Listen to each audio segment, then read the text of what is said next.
thought you might be interested in knowing how I prepare a wooden panel for watercolour painting. I've got this old frame that I bought in a junk shop. Can't remember what it had in it. No, actually I don't think I did buy it in a junk shop. I think a friend gave it to me. Anyway, so I've taken out the picture, which if I remember rightly was terribly faded and blue and just a print. And I've cut a piece of, it's either 8 or 9mm cardboard to fit in the recess. Oops, I'll just show you. There, so that's going to fit there.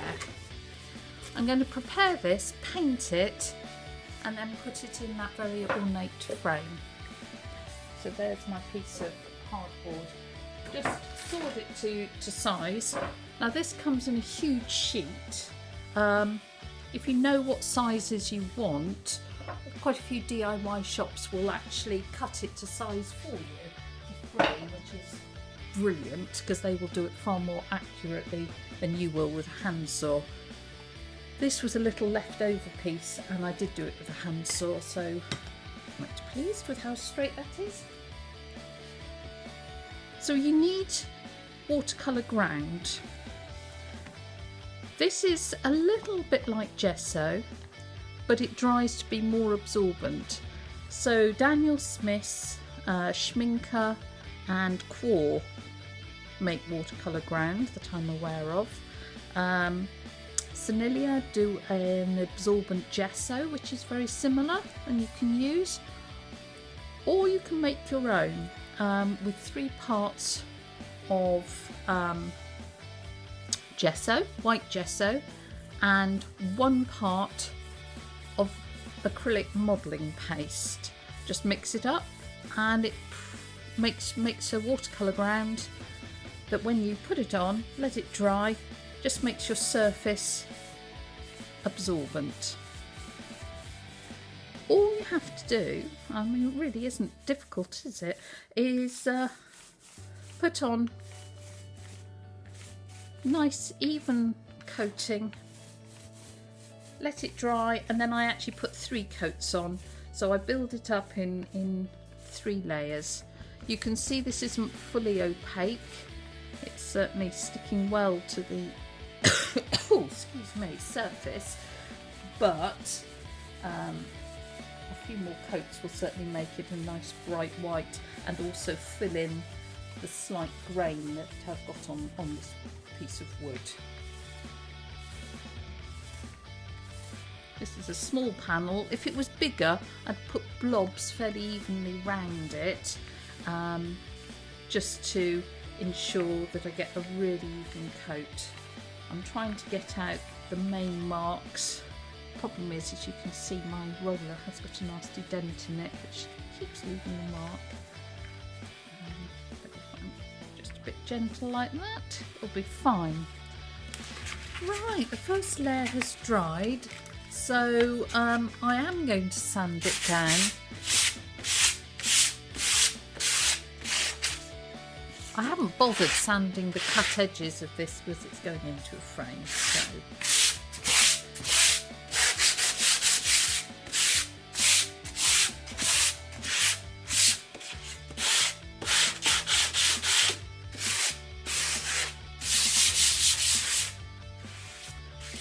That's all it needs doing, so it's a gentle sand, and then got my colour ground again. This time I just thought I would use one of these little sponge applicators. You tend to get a thicker coverage. It really is up to you what you want to use to put the watercolour ground on. I just use a household paintbrush,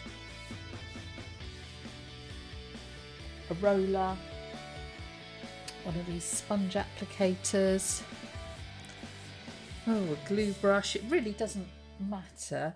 What you're aiming for, say, is that even coat, thin, and have as few brush marks as possible. If you are sanding between coats, the brush marks aren't as important.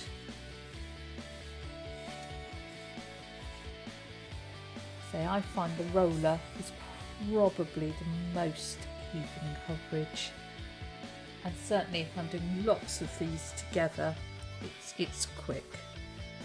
If you're just doing one like this, then washing up the roller in between is a right pain.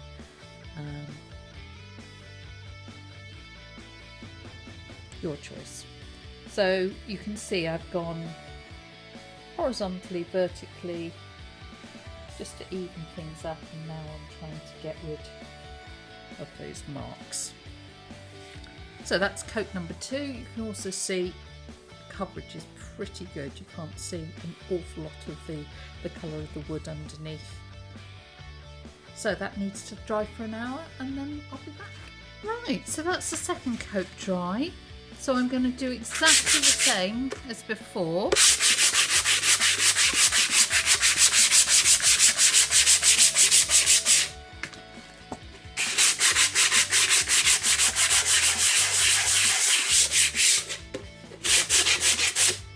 You can see that the brush strokes are pretty visible actually.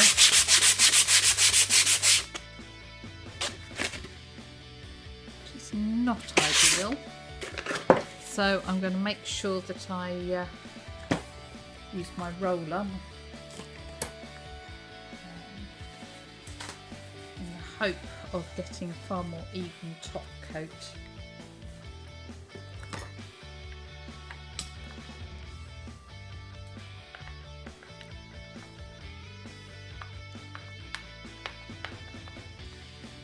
So just the same process.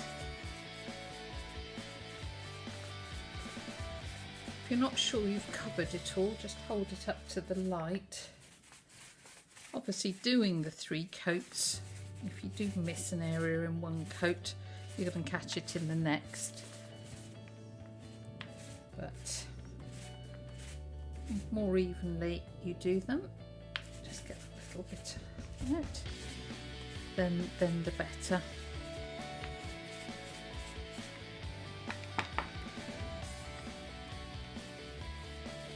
Unfortunately the roller was quite wet from earlier when I've washed it, so I'm getting more of a texture on here than perhaps I would have liked.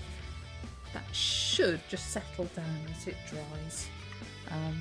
Obviously if it doesn't, then I can give it a gentle sand to get rid of anything I'm not happy with.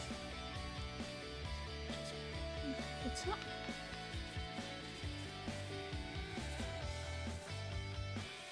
Right, that now needs to dry for at least, we'll say, up to 24 hours, maybe just overnight, and then it'll be ready to use.